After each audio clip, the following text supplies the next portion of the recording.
ഭരണഘടന ഉയർത്തിപ്പിടിച്ച് കേരള എംപിമാരുടെ സത്യപ്രതിജ്ഞ. കെ.സി. വേണുഗോപാൽ, കൊടിക്കുന്നിൽ സുരേഷ്, ഷാഫി പറമ്പിൽ, വി.കെ. ശ്രീകണ്ഠൻ തുടങ്ങി 7 കോൺഗ്രസ് എംപിമാരാണ് സത്യപ്രതിജ്ഞ ചെയ്യുമ്പോൾ വലത് കൈയിൽ ഭരണഘടന ഉയർത്തിപ്പിടിച്ചത്.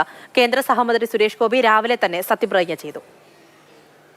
സുരേഷ് ഗോപിയായ ഞാൻ നിയമപ്രകാരം ഏർപ്പെടുത്തപ്പെട്ട ഇന്ത്യൻ ഭരണഘടനയോട് യഥാർത്ഥമായ വിശ്വാസവും കൂറും പ്രദർശിപ്പിച്ചു കൊള്ളാമെന്നും ഇന്ത്യയുടെ പരമാധികാരത്തെയും അവിഛിന്നതയെയും നിലനിർത്തിക്കൊള്ളാമെന്നും. ശശി തരൂർ ഒഴികെ കേരളത്തിൽ നിന്നുള്ള 18 എംപിമാരും സത്യപ്രതിജ്ഞ ചെയ്തു.